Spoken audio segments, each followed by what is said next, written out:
This is True Crime Tradies. Listener discretion is advised. Pussies. Yes, welcome back to True Crime Tradies. Thanks for listening with us. We've actually had a huge week this week. We're celebrating a milestone of 2,000 plays, so we're really patting ourselves on the back, and we're super excited to get into this week's episode. And as always, I'm here with my partner in crime, Chris. How are you, mate? Yeah, really good, mate. How about you? How you doing? Like I said, I'm super excited. I've just been pumped ever since we got that milestone. I know it's not a huge amount of numbers, but like for us, it was like, man, we've only just started this thing and we're already on 2,000, and we've got another really exciting case for the people at home. Yeah, I'm pumped for this episode. I'm really, really excited for this one. And I'm noticing a trend here, because this documentary is a real whodunit. I've been doing psycho stalkers. You've been doing whodunits. And I just feel like this has got Pole written all over it again, by the way. Yeah, for sure. I'm really looking forward to seeing your take on this one. Well, I'm the one that has the unusual takes. That's how I feel anyway. But I don't think it's going to be different to yours this time. I think we're going to be on side with each other. I think we're going to agree with a lot with this one. That's just my gut feeling. And with this documentary in particular, I feel like it is swayed a particular way as well. For sure. So, well, that said, I think we should go into our palate cleanser before we get into the episode. It's my favourite part of the week. It is my favourite part as well. And I've got another stupid criminal one, because that seems to be our sort of go-to. So this was a case from back in 2014, and there's this 26-year-old named Nicholas Wigg. He broke into this house in Minnesota belonging to a man named James Woods. Not James Woods, it's James Wood, okay? And so Woods returned home and he found his house had been ransacked. There's cash, credit cards, a watch, a cell phone, his car keys, a checkbook, all missing. The burglar had actually gone through all this shit, but actually went onto his computer and logged into his own Facebook account. Oh my But then proceeded not to log out of his Facebook account.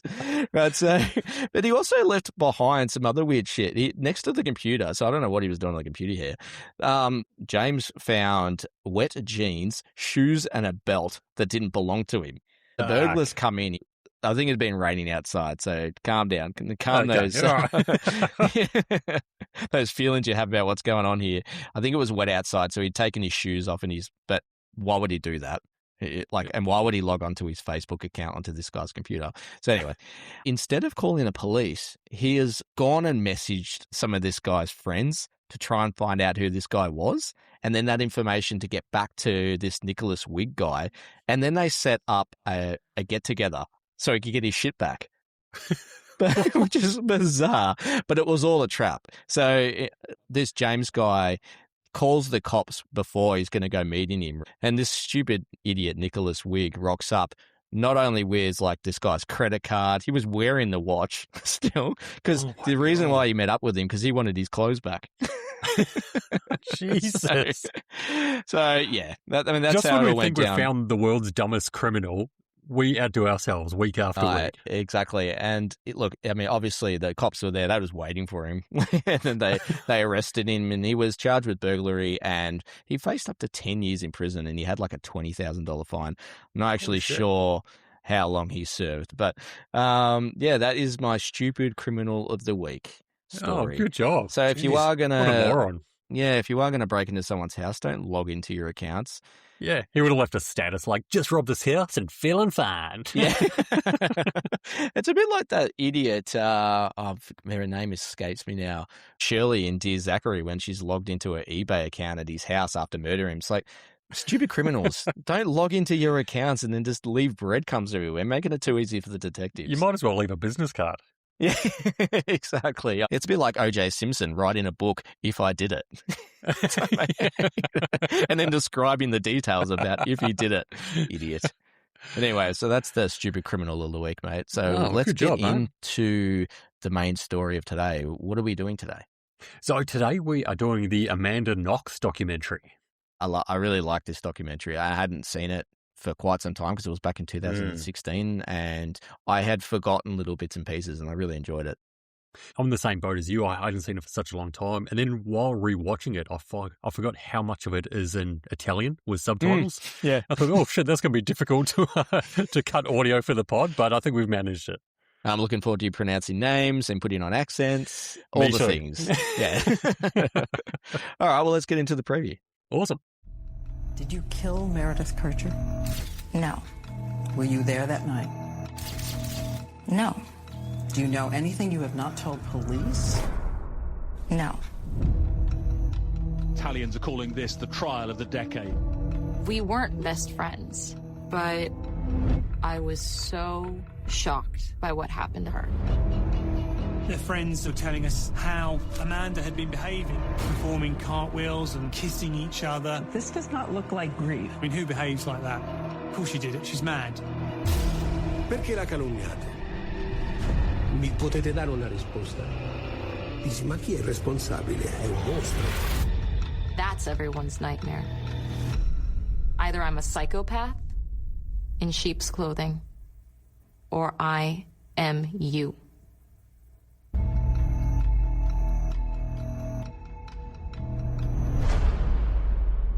Suddenly, I found myself tossed into this dark place. I was so scared. I don't know what else to say.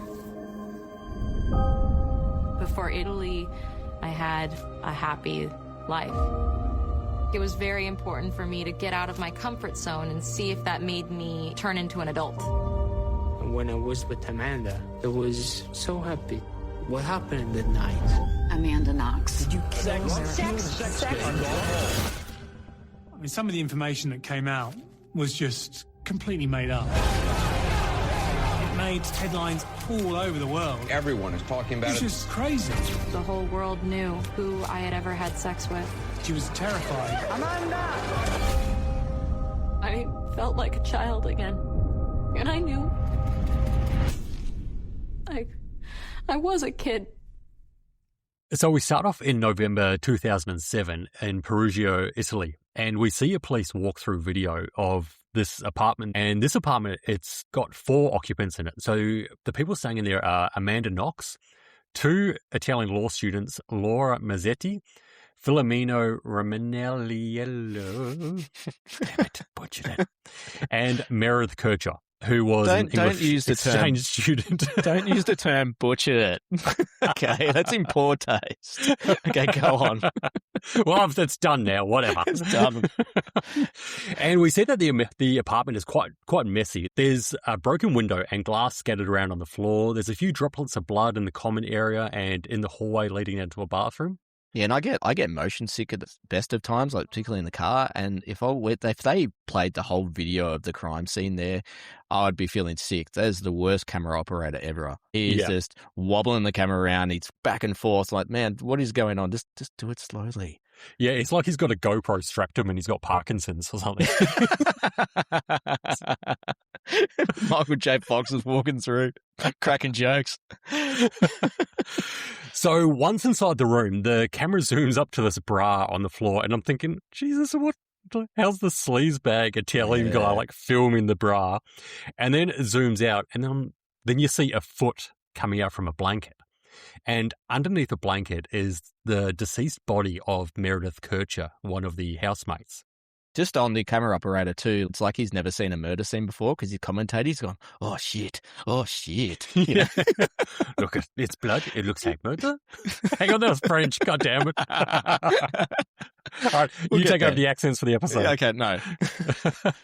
So Meredith, she's covered up by a large blanket covering most of her body except for her foot sticking out of it. The detective makes special note about this, and we also see a big, large handprint of blood on the bedroom wall above Meredith's bed, and a few pools of blood on the floor also. Looks like a horror film scene, doesn't it? For sure, definitely. Yeah. And now we get to meet the person who this whole documentary is about, Amanda Knox. Before Italy, I had a happy life. Ridiculous, and I was okay with that. I thought of myself as like a warrior princess. I'm like Xena. I remember thinking, okay, I'm different. I'm my own person, but I'm going to find my place. Like how she just admits here that she's different. She just really owns it. And you can see that in the home video of her growing up. And she's just a bit wacky, but she also loves the attention, I'm noticing here as well, from men in particular. Yeah, definitely. Yeah, that's it. I mean, she says that she wants to get out of her comfort zone and try and find her place in the world. So I really admire her for that, for sure. Yeah, as a 20-year-old leaving your hometown to go to a completely non-English speaking country. Yeah, very brave. Yeah, definitely, yeah. So her first few weeks in Italy were amazing. She absolutely loved it. And even though she was there on a student exchange program, she said there wasn't really that much study to do. So she ended up getting a job in a local bar. And at the bar, she realizes that in America, she goes, I was that cute girl. But in Italy, I'm this really beautiful American woman. So she's starting to really go, hang on a minute, I'm getting a bit of attention here. So she loves it. Yeah. She meets this Italian guy named Raphael Solicito. Something like that. Don't think that's right. But she got all big googly eyes for him, and he did the same for her as well. Like, he was absolutely just infatuated with her. And he was a really innocent, inexperienced, shy guy, and he was really taken back that someone like Amanda was talking to him. And they started a bit of a romantic, escapade. I don't know how to say it, but they were fucking. He's really shy, like you mentioned, and his broken English is really charming here as well, isn't it? Yeah. He mentioned, you're talking about all the fucking that was going on, but he talks about their first date, and then he just cuts to the chase, and he said the night closed with a happy ending. Yeah. Okay, I left her at home and I went and got a massage. Yeah. I showed her a beautiful panorama of Perugia, which for me was very romantic, and I had my heart beating so fast, like, oh, there's the romance now. And I kissed her. Compared to so many other guys who were just automatically like, hey, baby. Like, he was super nice, and I was completely charmed, and yeah. Well, we went to home. I started to smoke to try to prepare a joint or something like that, but then we thought about the night closed with the happy ending. So as we said, they're completely obsessed with each other, and they're spending every moment they can over the first week of them meeting and hanging out, just smoking pot and making love, as they put it. And then the music changes a bit, so you know something bad's about to happen. It's November the 2nd, 2007, and we hear a recording from the Italian news that 22-year-old Meredith has been found murdered. And it's at this time that we meet the lead detective, Giuliano Mignini. And we also see a lot more of the crime scene photos from inside the cottage, which shows a large amount of blood on the floor, scattered clothes around the place, and again we see Meredith's foot sticking out of the blanket covering her. Meredith's naked under the blanket, so you'd suggest it's a possible sex crime that's going on here as well. And Giuliano, he states that it appears that she was forcibly held down. I imagine she had some bruising on her arms, and she had an extremely deep wound on her throat. Outside the apartment, he notices that Amanda and Raphael are standing to the side. And they were comforting each other with affection, but he said it's in a really inappropriate way. He didn't find it was really setting for what they just walked in on. That's right. And to make it clear for the listeners here, with this documentary in particular, they didn't really focus too much on that. I noticed in another documentary I've seen on the same case, they really honed in on Raphael and Amanda, almost like making out. They were really close. There was so much footage. Obviously, whoever was recording them stayed on them for a long time, but they just show you a little snippet of it here, don't they? Just a couple of few little pecks on the cheek or on the mouth. Just looks like he's consoling her. That's all it is. Yeah. From this footage, it definitely does. Yeah. So the murder is catching headlines across Italy, and we meet this British journalist, Nick Pisa. And regardless of who the murderer is in this case, Nick is the biggest fucking tool in this whole documentary. Thank you for that. I could not stand this guy. Mate, here's the worst. His name's Nick Pisa. He's a piece of shit. That's the first thing I wrote down, because he is this bloodlust reporter, isn't he? He's getting off on the murder just to sell papers, and you can see his excitement. A murder always gets people going. Bit of intrigue, bit of mystery, a whodunit. And we have, this beautiful picturesque hilltop town in the middle of Italy. It was a particularly gruesome murder, throat slit, semi-naked, blood everywhere. I mean, what more do you want in a story? I mean, all you're missing is maybe, I don't know, the royal family and the Pope or something like that as well. So meanwhile, Meredith's family's flown in from the UK to identify her body and say their final goodbyes to her. And this is always the worst part of the documentaries for me as well, seeing the family grieve so much, and they're completely raw, and the camera's always right up in the grill of the parents as well, waiting for that big moment so they can put it in the newspaper and on the news. It's terrible. Yeah, close-ups of them crying. That's what they want. Yeah, that's right. Yeah. And of course, Nick the Vulture, he's there ready to swoop down on anything and everything that's possibly said. So Meredith's body gets the autopsy and they reveal that there's some form of sexual interference. They also found male DNA inside her body and also discovered multiple nicks on her chin, almost like someone's been taunting her with a knife, they reckon. Yeah, my thought on that was potentially someone has grabbed her from behind, had a knife up to her throat and was trying to get her to be quiet. And that's what I'm thinking. Maybe that's where the few nicks under the chin came from. Not that she was there being tortured. Yeah, that makes sense. Yeah. The detectives don't agree with you. They think it's a group killing or a possible sex game gone wrong. That makes much more sense. Much more sense. And of course, Nick gets word of it first, and he puts in the British press and the headlines things like killer orgy and Meredith killed for refusing sex. What a fucking leap. Get over yourself, mate. And he's basically just an ambulance chaser, isn't he? And he mentions that he's getting these stories out and he's getting these scoops. And he likens that feeling of getting his story on the front page to having sex. Yeah, that's right. He gets, such a fantastic buzz. Oh, my God. I mean, fucking hell. Nick, piece of shit. Yeah. Never mind the facts. I mean, as long as Nick gets his headlines, he's just such a cockhead. Yeah. Post-mortem concluded that there had been some sort of sexual interference with Meredith's body. That's when the police and the prosecution started saying that it was a group crime, a sex game gone wrong. And we managed to get it out to the British press before anyone else, and that was a scoop that we had, and it made headlines all over the world. To see your name on the front page with a great story that everyone's talking about, it's just a fantastic buzz. I mean, I'd like to say it's like having sex or something like that, So we hear a little bit about Meredith from Amanda herself, and she's saying how brutal the attack was. And, I mean, it could have been her that night as well if she was home. But thankfully, she was at Raphael's apartment that night. I was so shocked by what happened to her. It made no sense. It was brutal, and it could have happened to me. But I was at Raphael's apartment the night of the murder. So Amanda says she was reading to Raphael from a German Harry Potter book. So this is an English-speaking American girl reading a German novel to an Italian guy. Who looks like Harry Potter, mind you. He doesn't in the documentary, but you see the old footage of him. He looks just like Harry Potter. Yeah, that's right. So, try to tell someone they're a nerd without telling them you're a nerd. They were smoking pot while they were doing it, so they made him cool. That's true, yeah. They probably couldn't even speak German. They were just so high they thought they could.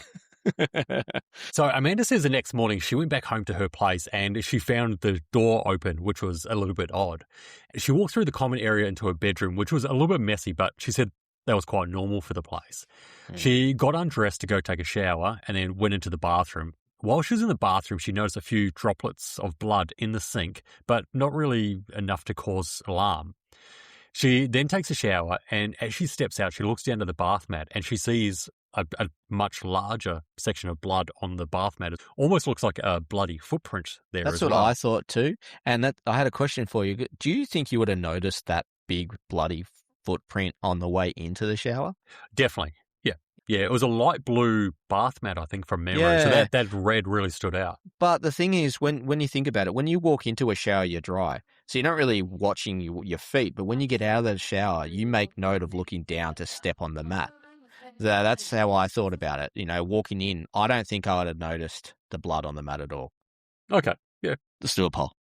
The common area was normal. My room was normal messy, but normal. And I got undressed and I walked into the bathroom and I noticed that there was some drops of blood in the sink. But, they're just a few drops of blood, whatever. I brushed my teeth And then I took a shower. When I stepped out of the shower onto the bath mat, that's when I noticed the larger splotch of blood on the bath mat. She then looks around the bathroom and she notices in the toilet someone's backed out a log in the bowl and hasn't flushed it.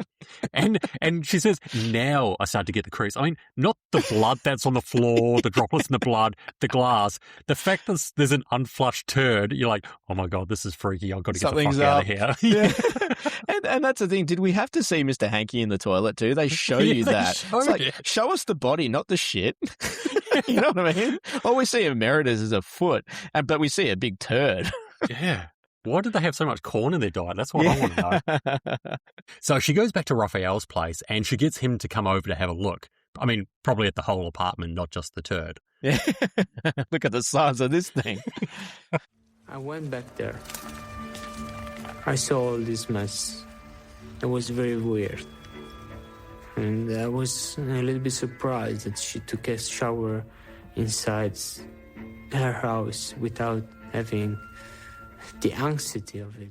They try and get into Meredith's room, but it's locked. And Raphael tries to kick the door down twice. But, I mean, he's just pretending to be a big hero, and not the nerd that just creamed his jeans over hearing German Harry Potter the previous night. He's got his wand out trying to do a spell to get the door open. Open the door spell. Openness Maximus. Raphael calls the local police and he expresses his concerns about the state of the house and also how they can't get into Meredith's room. They end up sending a couple of police officers down to the house. The police get there and they end up kicking Meredith's door down themselves and they discover her body and a lot of blood around the room. Amanda overhears them talking about their findings and then this is how she finds out about the death of Meredith. They kicked us all out of the house, kicked down Meredith's door, and they were saying that there was blood everywhere and that her throat had been slit, and so that's how I was told that Meredith was dead. Detective Giuliano, he's going through the room and he makes special mention that the body was covered up with a blanket, pretty much completely. And he says this is very common for crimes committed by females and a man would never think to do this. I thought that was really odd because you hear about that quite a lot in murder cases, especially if they're known to the victim. Men do it for sure. I've heard of men even putting like pillows under the head so they're almost comfortable. Yeah, I mean, there's so many cases, as you said, with men, and they try and cover up the body because they don't want to see what they've done or they don't want to see the victim. Yeah. He also says that there's no evidence that someone tried to climb up the wall and break into Meredith's room. Nothing had been stolen at all, and he's suspecting that the whole break-in was staged. I got to say there, though, her door was locked and they couldn't get in. So how did someone access the bedroom and then get out? Yeah, whether they climbed through the window or they snipped the door on the way out, I'm not too sure. Like her door? Yeah. Yeah. So 2 days after the murder, they bring Amanda back to the apartment to see if anything is misplaced, sort of anything might have been stolen or missing from the apartment. They brought me back to my place. It was the first time I was back in my apartment after it had been closed off as a crime scene. And they were having me go through the knife drawer to see if any of the knives were missing. So basically they were asking me to see if there was the murder weapon missing from this drawer. And it just all hit me all at once, and I became hysterical. The detective said that she started hitting her ears with her open palms, and he interprets this as she's trying to block out the screams from Meredith or the memories of that night when she murdered him. So, as you said, with his tunnel vision, I think he's definitely got that, and he's, no matter what she does or what she says, he's analysing it as if she's the murderer or part of it. Yeah, he absolutely is. The following day, they end up putting a wiretap on both Amanda and Raphael's phones. And we hear a short phone call between Amanda and one of her friends back in America. And she's saying how nervous she was at the police station that day. But apart from that, she sounded pretty upbeat, really. I felt that this part of the documentary was just completely unnecessary because that wiretap conversation, you think they're going to have something juicy for us. Nothing happens. Her friend starts talking about how hot Raphael is, but Amanda herself, she mentions, oh, fuck, I've had the worst day today. I'm nervous about the police or, just normal stuff that you'd be talking about. It's the friend I thought that was inappropriate. The friend was the one that didn't seem to give a shit about the severity of the situation. We've got a dead person here. I thought Amanda was normal. Yeah, true. And I just felt like that conversation we heard was pointless. If you'd walked in and found your housemate dead, that's all I'd want to talk to you about. Yeah, for sure. Whether you wanted to or not. I want the goss. That's true. But she just wants to know about Raphael. It's like, send me a picture right now and all this type of stuff. Yeah. Like, unless she was just trying to help her not think about the current situation. She was just trying to be a good friend. But at the same time, like, yeah, I don't know. Possibly, yeah. So the same day on the 5th, Raphael is called into the police station and Amanda follows him there, even though she wasn't asked to accompany him. She was waiting in the corridor of the police station, and they were starting to be very rude to me and asking me questions about what happened that night. That night, I know that I was in my apartment. I know that I spent the night with Amanda. I know she slept with me. But they were not satisfied, and they were pushing and aggressive, and they became the worst to the worst. This policeman told me that Amanda lied all the time. She was a stupid slut, a cow that didn't care about me. Your situation is very, very bad. Raphael's tone has changed quite a bit now, and he ends up telling the detectives, hey, I've been lying to you, and it's because Amanda asked me to lie. He said the truth is that he was home all night, but Amanda actually didn't come over till 1 a.m, and he ends up signing a testimony for this statement. And now if they weren't already laser focused on Amanda, like they definitely are now for sure. And they start grilling her on her movements that night, and they end up going through her phone. They pull up a text between her and her boss at the bar that she works at, Patrick. And in the text messages, he says, hey, there's no need to come into work tonight. We're not that busy or whatever it is. And she replies to him in Italian, but the literal translation, word for word in English, is, we will see you later on then. Have a good night. And I mean, to us, our common text is, yeah, no worries, I'll see you later on. Yeah, catch you later. Yeah, which doesn't mean you're literally going to see them later. That's right, yeah. It could be the next day. It could be a week from now. Exactly, yeah, that's right. But the police in Italy, they took it as, no, you've made an appointment and you are supposed to see them later on that night. So Chris's chair just collapsed on him and his head just disappeared from the screen. It's like I just saw the top of his head and your eyeballs just went pop. Fat boy. I don't know why. I've been playing with that lever for like the last 20 minutes for some reason. All right, let's get back into it. Hang on, let me fix this. Hang on. Okay. Oh, now I won't go back up. Fair that right, I think that's it. I told them, like, he sent me this text message saying don't come into work, and so I said, okay, see you later then, have a good night. And they said, no, what this literally means is you are going to see someone. You made an appointment with someone and you don't remember. Clearly your mind is fucked and you are going to be either on our side or you're going to be on the murderer's side. And what side are you on? I got so frazzled by it, I said, I don't know what the fuck is going on. And another of the guys was like, fuck, I understand, fuck you. And like, he thought that I was yelling fuck you at him. And I was like crying, and at a certain point, a police officer slapped me behind the head and was like, remember, and then slapped me again and said, remember, like, get your brain straight. And I broke. So now Amanda's saying that Patrick, her boss, had killed Meredith. And the police are thinking, well, Amanda still has to be involved in some way, but also wondering, well, why did Raphael lie? Maybe he lied to protect Amanda. So maybe he was involved as well. So they end up arresting all three of them, and they hold a press conference basically just to say how amazing they are. And this whole thing is just done and dusted in such a short time frame.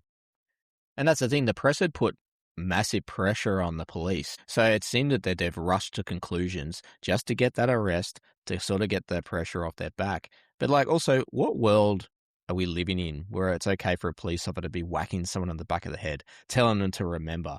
And we don't know exactly what was said in these interviews because they weren't recorded. So we have no idea of the brutality that may have happened as well for them to give these potential false confessions.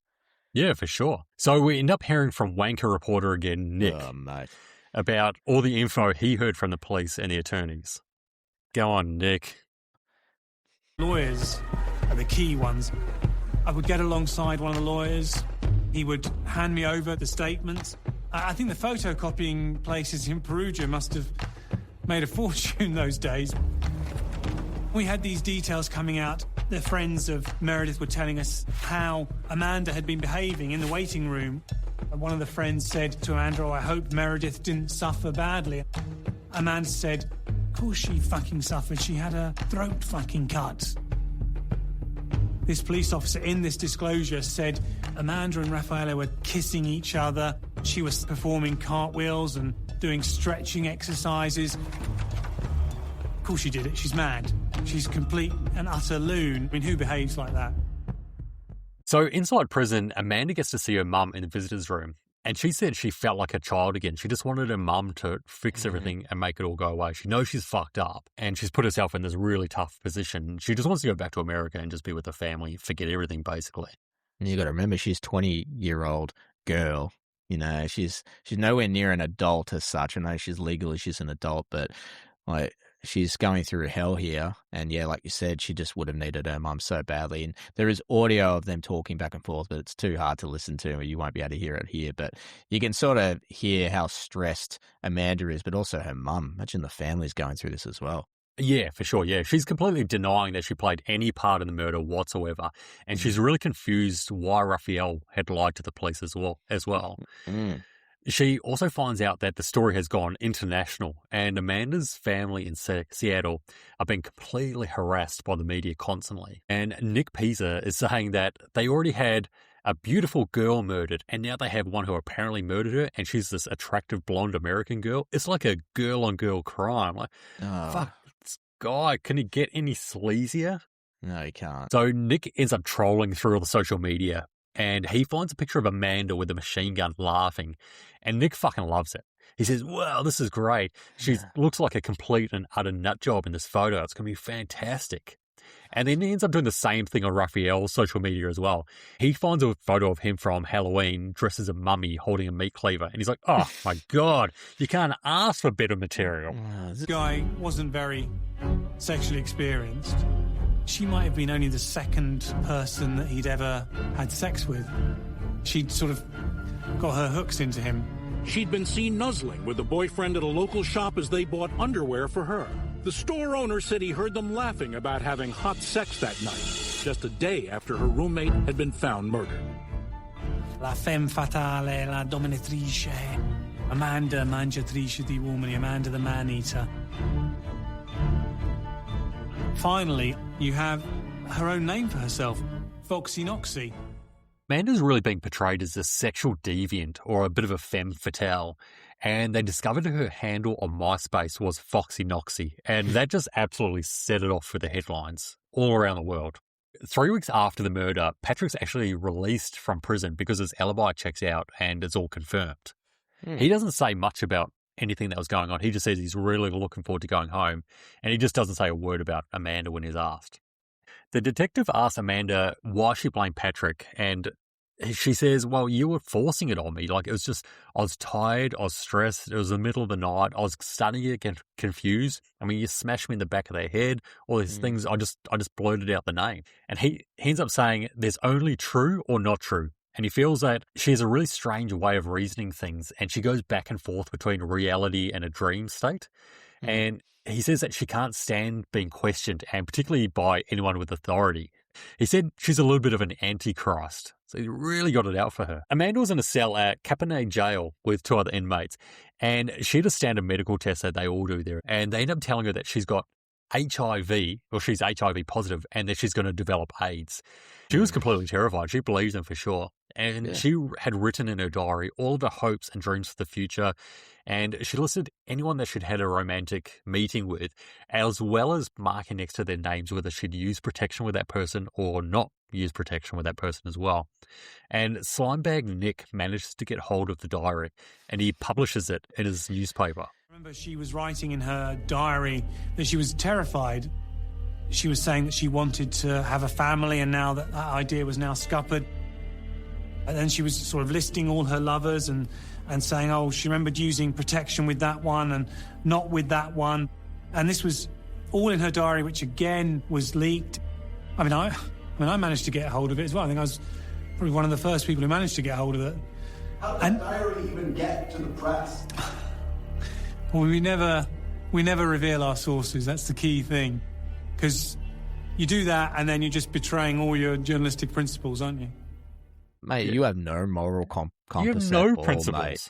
Right, that shit me when he said that after releasing her personal information out there for the world to see, and it was really sensitive as well. Like talking of listing sexual partners. That's right, yeah. Come on, mate.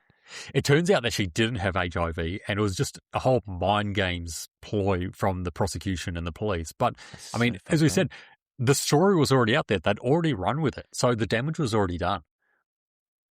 We go into Raphael's apartment with these detectives, and they're trying to look for more evidence from the murder. And more importantly, they're trying to find the knife that possibly was used there as well. They do end up finding a knife that matched characteristics of the murder, and they take it away for testing. And on this knife, they actually find Amanda's DNA on the handle and a little bit of Meredith's DNA on the blade.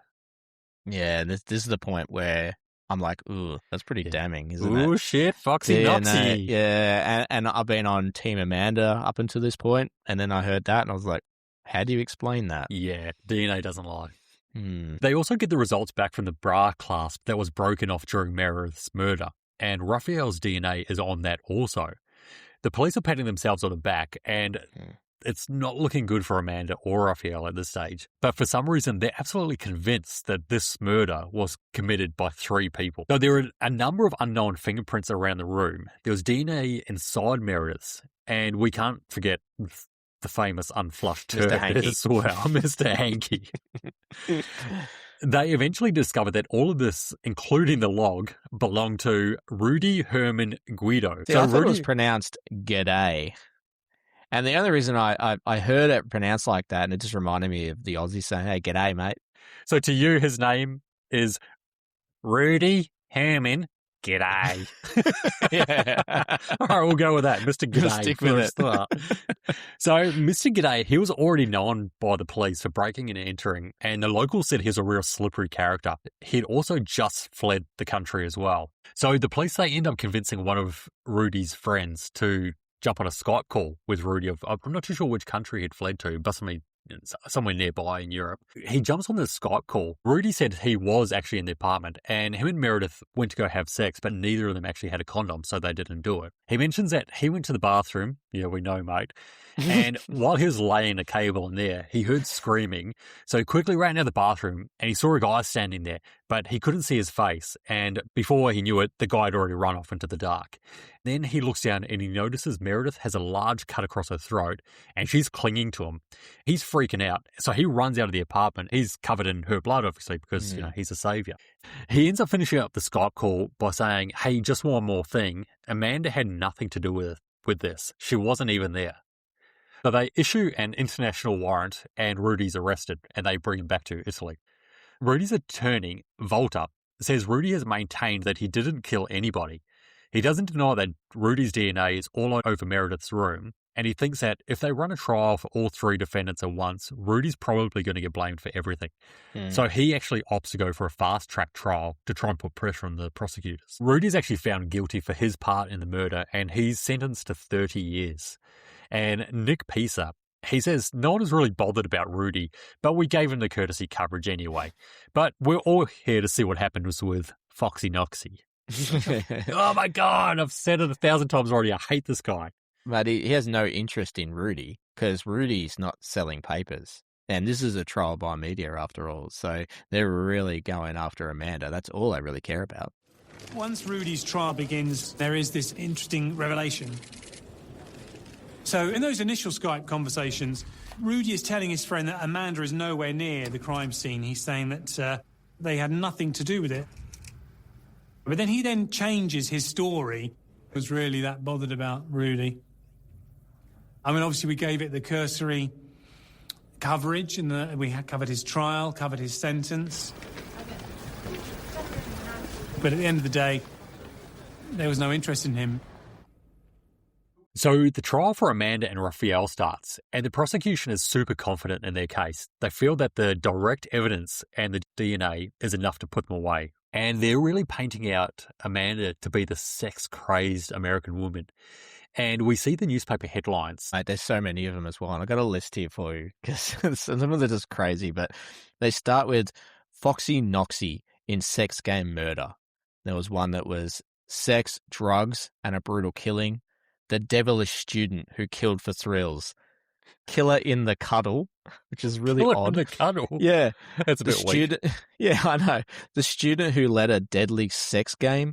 Foxy Knoxy, angel face, or she-devil.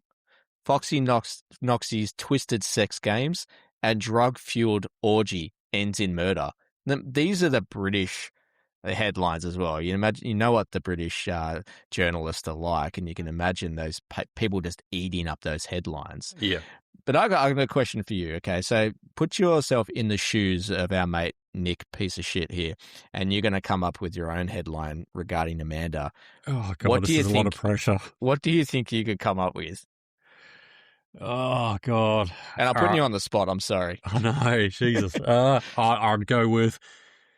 Oh Jesus! I hope it's like mine. I have a feeling it is. I'd go with Amanda Knox, unhinged and unflushed. That's so. Oh man, that's so much more PG than mine. Okay, I came up with because this writes itself. Amanda Knox loves the cocks. Oh, Jesus Christ. Ergo is a murderer. That's my... in brackets. In brackets, that's mine. It writes itself, I tell you. Wait, have we just started new careers? So in the court, in case these headlines weren't bad enough or cringy enough, they end up playing this Taiwanese news animation of what they think happened as well. And they suspect that Meredith came home that night and saw Amanda hanging out drinking with Raphael and Rudy. And Meredith just couldn't take any more of these outlandish sex games, so she's scolding Amanda for her lack of morals. And Amanda, feeling humiliated and irritated, confronts Meredith and says, "I'm going to show you what will happen." And then there's a crescendo of attacks with Rudy and Raphael trying to indulge Amanda by stabbing Meredith to death. It's just ridiculous. And the animation is so bad. Oh, God, it's the worst. Even our animations on our social media are better than this. Yeah, absolutely, yeah, because we're talented. Yeah. After nearly a year of testimony, Italy's so-called trial of the century has come to a close. Amanda Knox may know her fate as early as tomorrow. There may be a verdict. It's now the day of the verdict, and the media is literally pouring out of the courtroom and onto the streets. Everyone is here to get the scoop. Then we hear the judge announce a verdict for both Amanda and Raphael. They are found guilty on all crimes, and Amanda's sentenced to 26 years, and Raphael sentenced to 25. The people on the streets, they could not be happier with this result. One guy's screaming, "Oh, she's an absolute liar. She's a murderer." So the whole town, they're on side with the police for sure. They are. And you see footage of Meredith's family as well. Do you think that Meredith's family would have had any doubts? We're seeing a very biased picture here in favour of Amanda, but looking at the evidence and what they had, do you reckon they had any doubt at that time? It's like, definitely Amanda and Raphael had something to do with it. They seem to. Yeah, they did, didn't they? Not too sure, yeah. I mean, Rudy was already put away for being given his 30 years, but I just thought maybe there was a hint of doubt, but they didn't show that at all. Yeah, that's true. Yeah. I mean, like, you got to ask yourself a question as the family, like, what was the motive? And do you believe this ridiculous story about this orgy? They're just so far-fetched. And Amanda didn't even know Rudy. She knew of him because he lived around the area, but she didn't even know his name. So why is she jumping into bed with him and then murdering a girl? That's right, yeah. And they're saying that these two guys are so sexually infatuated with Amanda that they would kill for her if she demanded it. I mean, no pussy is that good. So Amanda Knox's family are there also, and they are floored by the verdict. And they were so confident that she was going to get off that they'd even flown over her two younger sisters from America for it as well. The verdict floored an unsuspecting Knox family. So convinced were they of their daughter's innocence, they'd brought her younger sisters along to court. When do you hope to lodge an appeal, sir? The second we can. Head Detective Giuliano, on the other hand, he's walking around like he's a fucking rock star. Dick is swinging. Yeah, big time. He's like, I can't even walk down the street without people coming over to try and shake my hand and get a photo. He's fucking loving the attention. He is. He had zero doubt going into it as well. Full blinders. Suddenly, I found myself tossed into this dark place. I was so scared. Like, who do you turn to? What do you do? I thought about suicide. I thought about all the ways that I could do it. Me not coming home again until I'm in my 50s, until members of my family have died. I was poisoned.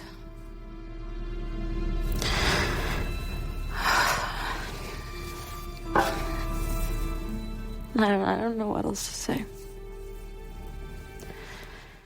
So she's talking about committing suicide while in prison, and I mean, I can't blame her, to be completely honest. I mean, I probably would as well. I mean, yeah, the prospect of spending the next 26 years in prison. She's 20 years old now, and she mentions that she may have family members she's never going to see again, and they will die.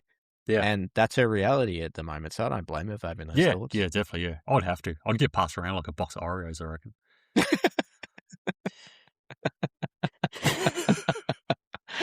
Oh, fuck.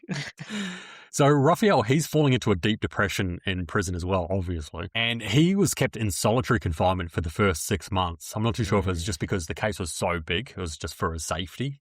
Or he'd get passed around like a box of Oreos. Yeah, maybe. You were inexperienced before you walked in, but you're going to be leaving very experienced. You're going to get raped, Harry. Look at my wand. Are we joking about male rape in prison? Oh, we are. We've done that multiple times the last few weeks. Catch up. Okay. Yeah. Raphael, he's said he was thinking about Amanda in prison a lot, and he wanted to send her flowers for her birthday and just to try and say, hey, I'm still by your side and I've still got feelings for you. But Amanda had already told him that she'd lost those feelings for him, and that they'd only been together 5 days. Yeah. Yeah, they mentioned it at that point, and you go back, you think, holy shit, 5 days? It was a whirlwind of a relationship that was really hot and heavy, but 5 days, they didn't really know each other. No, and being he was so inexperienced and she's this sex goddess, for her, it was like, just another bloke. Yeah. So 3 years after the murder, both of their appeal trials begin. Amanda Knox was back in court today. They called her Foxy Knoxy.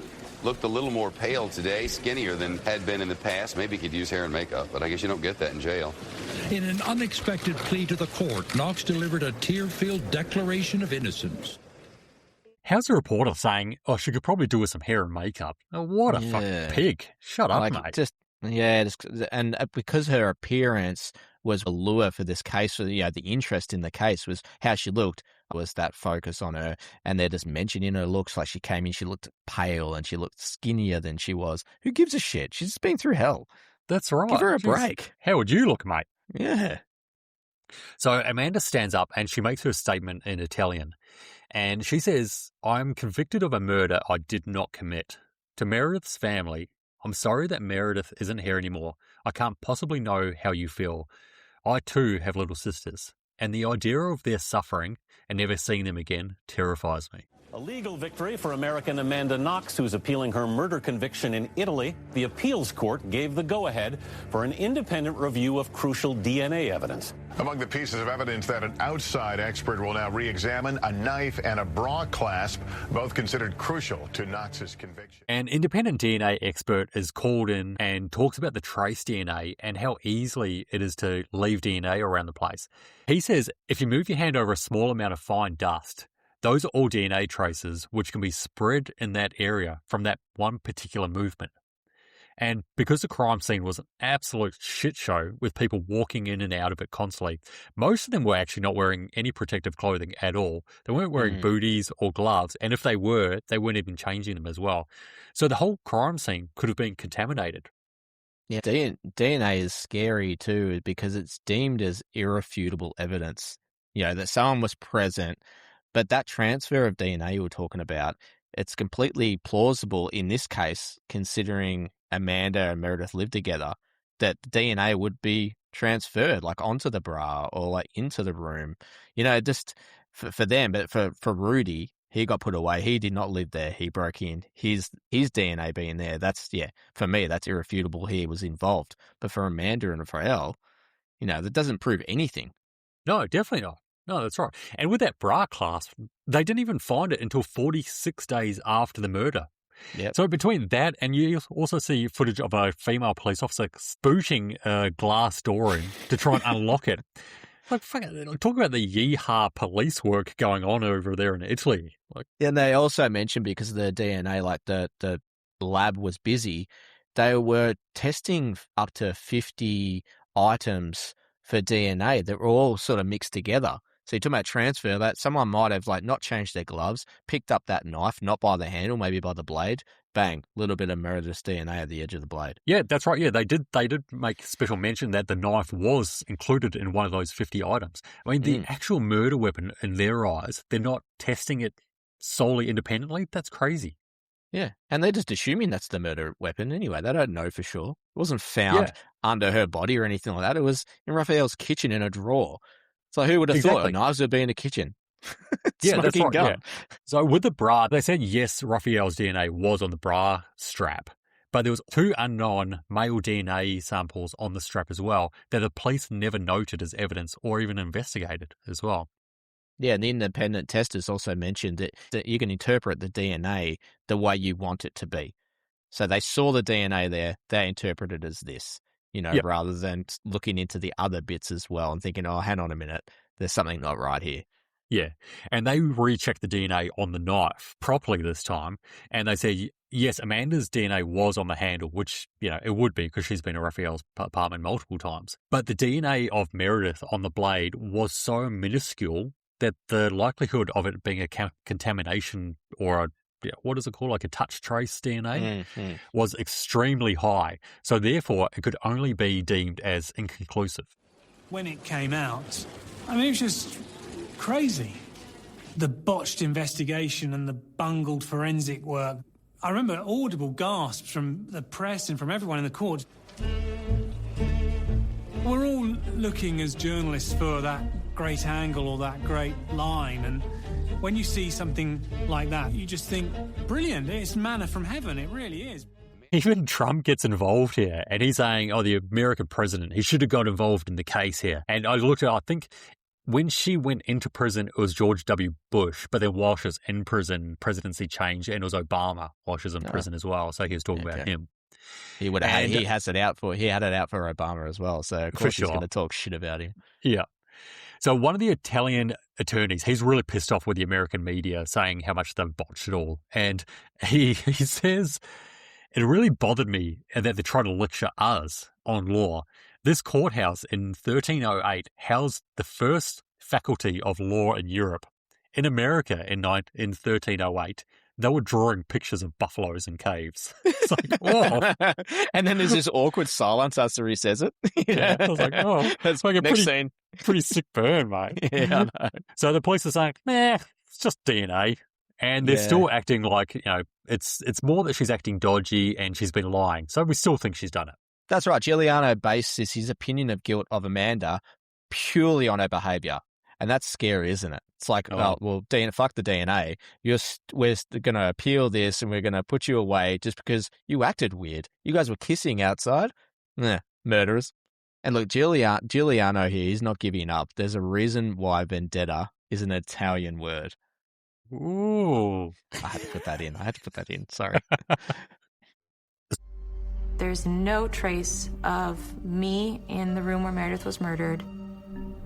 And there's no reliable trace of Raphael in the room where Meredith was murdered. But you're trying to find the answer in my eyes, when the answer's right over there. You're looking at me. Why? These are my eyes.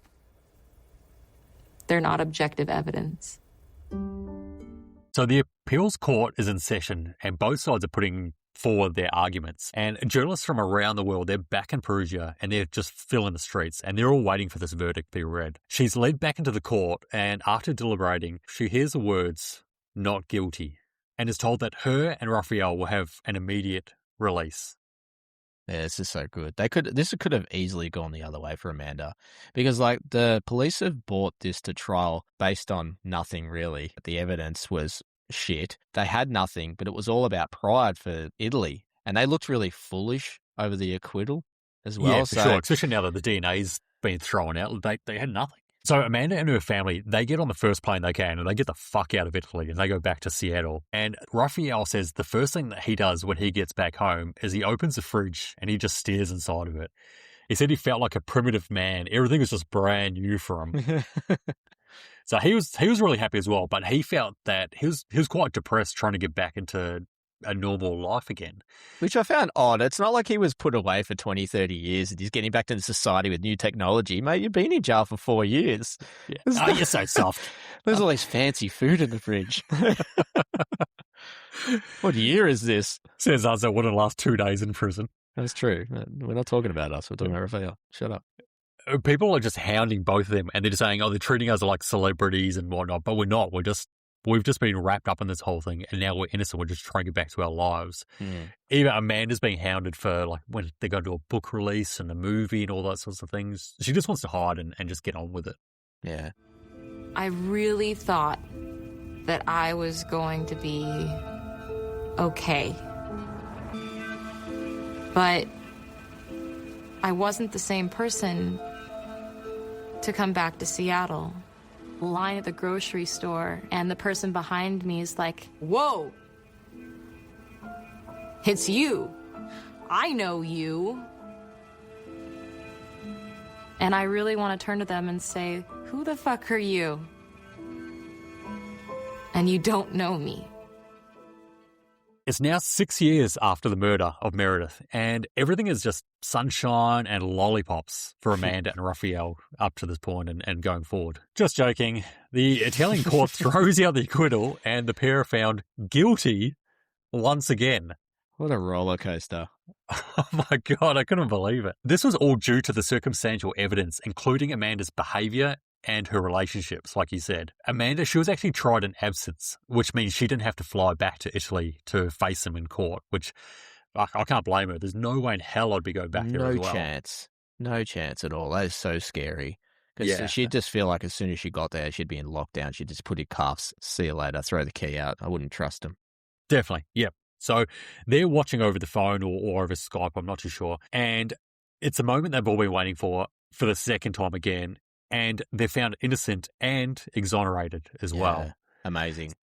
The Supreme Court, they state that they decided on the verdict due to stunning flaws in the investigation and a frantic search for the guilty parties, along with a complete lack of biological traces connecting them to the crime. And that's the thing. The real killer was caught. Rudy was caught. That was irrefutable evidence that he was involved. Why did they continue with this? Why did they drag all this back? Is that pride thing I was talking about before? I feel like if it wasn't for the media sensationalizing the trial, that Amanda and Raphael would have been acquitted a long time ago, and you would never have heard about it. Oh, for sure. I completely agree with you. And the Supreme Court, they make special mention. They still found Rudy to be the sole guilty party of this as well. So there's a section in this where Nick, he's saying it was trial by media, like you were saying. But he says, well, what am I supposed to do? Not write a headline that I've heard whispers about and then waste time checking the facts on it and then let someone else get the scoop? Like, yeah. He blames police, but he just doesn't take a look in the mirror and take any responsibility for his role in this. And he really sees himself as the head honcho of the media. Back when this was happening, he was the first one getting the scoops. Like, he had a real relationship with Giuliano. You actually see them together multiple times throughout this. So there's a lot of handshakes going on in the background that you're not aware of. Yeah, I think so. Speaking of which, the way that the diary got out into the press, 100% would have been Giuliano. Yeah, under the table deals, I reckon. Yeah, definitely. And what's a shame about this case being so sensationalized is they don't even talk about Meredith at all. She's the victim here. And the documentary's guilty of it as well. They show a little bit of her family, but they don't go into any type of background on her. Yeah, to say she was skimmed over would be generous in this. I'm actually disappointed that we didn't hear from the other housemates of Amanda and Meredith as well. They were obviously spoken to by the police and most likely were in the trial as well. I did read on one article that one of the housemates, I can't remember which one it was, she said that she noticed a scratch on Amanda's neck and she's adamant it wasn't there the day before the murder. Okay, that's interesting. Yeah, I would have liked to see a little bit more about that, but I think the documentary was a little bit swayed in we in said one this direction. before. Yeah, it really was swayed in one direction, and there were some points of the documentary I thought, oh, that looks bad for her. You know, the confession of sorts. I mean, it wasn't much of a confession. It was more like, you know, she met this person, that she went out that night and she was lying before. She isn't lying now. But what they don't mention in it, she was interrogated for 50 hours over 4 days by the police. None of it was recorded at all. So who knows, like I mentioned it earlier, what was going on in that room. We know that she was smacked to the back of the head. She mentioned that. I assumed if it was any worse than that, she would have mentioned it. Yeah. But imagine the stress. They're wearing you down, these Italian detectives, you know, getting in her face. She would have done anything to get out of that room. No You doubt. see it all the time with false confessions. Yeah, you do. But the police did themselves no favors here either, did they? The video surveillance of the crime scene, is generally done to preserve the scene for examination purposes, to help the prosecution. But in this case, it really hurt them, didn't it? Because they were shown not changing gloves, or they were shown not wearing booties, but there was also like reporters outside that were recording what was going on as well and zooming in on people's feet inside, not wearing booties. And Giuliano was guilty as well of it. He's just wandering around the crime scene, not wearing He was like probably smoking booties ciggies and flicking butts around the room onto the body. Exactly. He was just as guilty.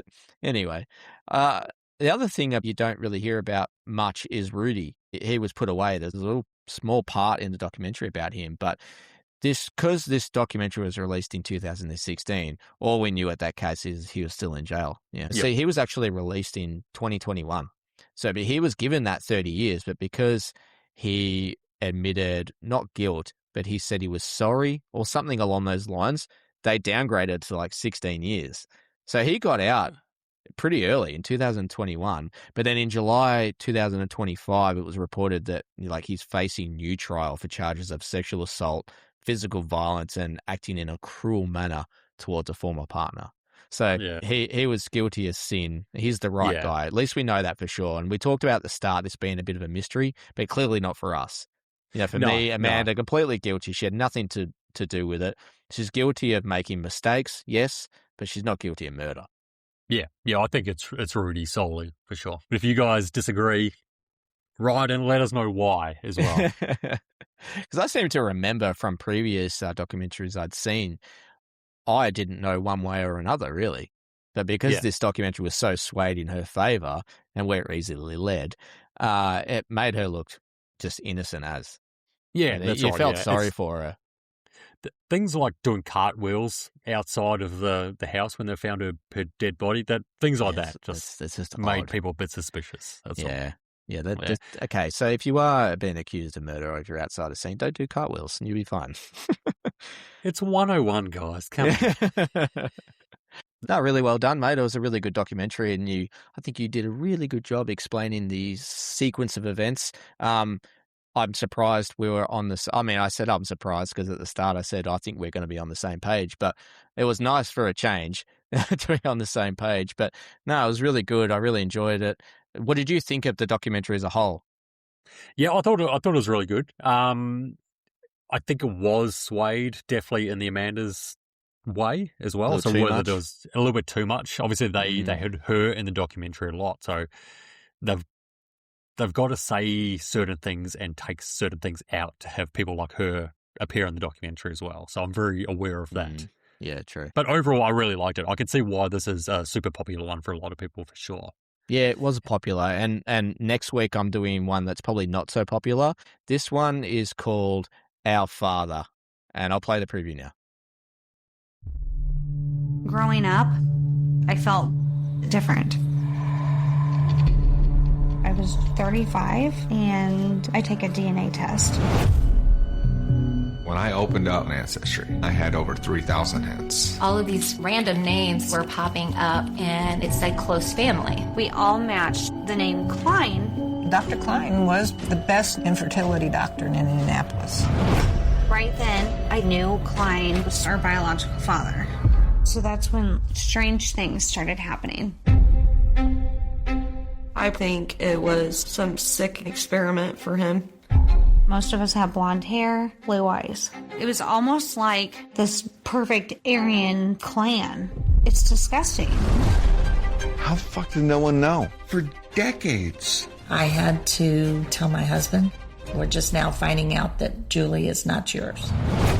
I reached out to every news outlet, big and small. This was a person of a position of power. He's known in our community as a philanthropist. He's an elder of the church. And the Attorney General's office. I don't deny that there was a sexual violation, but legally, there's just no crime that touches this particular act. The majority of us live in a 25-mile radius of each other. I walk around and I can be related to anyone. I dread every new match that comes, but they just keep coming. You're praying, please don't let it be somebody I know. Please don't let it be somebody I dated. He wants me to keep quiet, but I will never back down. I will fight to expose all of your secrets. He's hiding something more sinister. This one's going to be cool. This one I actually haven't seen, so I'm looking forward to this one. I couldn't even remember the name during the week when you were talking about it. I was calling him Dr. Cum MD, I think it was, something like that. So, not surprising. Yeah. I'll make sure I get the proper name before I start typing in Dr. Cum into Netflix. Be like me looking for the horse fucker the other week. This is like another documentary, like your jaw's going to hit the floor because it's so incredibly crazy. The whole story and how it ends and everything is just bizarre. So looking forward to getting into the deep dive of that, mate. But we're pretty much done for this episode now. Although I think we should be getting into some shout outs, don't you think? Yeah, definitely, yeah. I just want to read out a couple here. We've got this one here from Lee. He left us a message on Spotify on the long shot episode, which you covered a few weeks ago there. He says, "Hey lads, really enjoyed all the episodes, but this one here was my favourite. So glad the right one won." Good little comment there. Yeah, he's obviously a fan of the dad jokes as well. That was awesome. And we had Beck comment on the Abducted in Plain Sight. And she said, this one could have been called The Parents Are Gullible Dickheads. Couldn't agree more. Yeah, I think that was my line from that episode. I'm glad she enjoyed it. Yeah. I've got a shout out too. I've got to give a shout out to a couple of women that are podcasters like us. You know, they've got a podcast called Two Crime Besties, not True Crime, Two Crime Besties, and they gave us a shout out on their show a couple of weeks ago, and we really noticed our listener base sort of go through the roof from that. So we really appreciate that. They do true crime cases that are close to home a lot of the time. They do well-known cases, but they also do not so well-known ones, like ones from Australia, which I really enjoy, and they go into the real deep dives of them, and they really get into the nitty-gritty of these cases. They're really passionate about it. They do a hell of a lot of research. So, yeah, get out there and listen to Two Crime Besties because they're really good. And also a bit of a segue into another shout-out here because one of the Two Crime Besties hosts is a member at my gym, the BFT in Ringwood. So a bit of a shout out to the BFT crew at Ringwood there, particularly Blake, Zoe and Beth. I know they're fans of the show, so g'day to those guys too. That's awesome. Good to have them on board. Yeah, I just want to say to everyone at home that I go to the gym. That's. So if you disagree with JB about anything that he says, or you're angry at him, head down to BFT Ringwood and confront him face to face. Come at me. Awesome. Oh, that was a good one, mate. I enjoyed that. Always good chatting murder with you. Yeah, it is, mate. Looking forward to getting into Our Father, just like he got into a lot of people. All right, mate. Well, I've really enjoyed this one again, but until next time, try not to murder anyone. You too, mate. Love ya.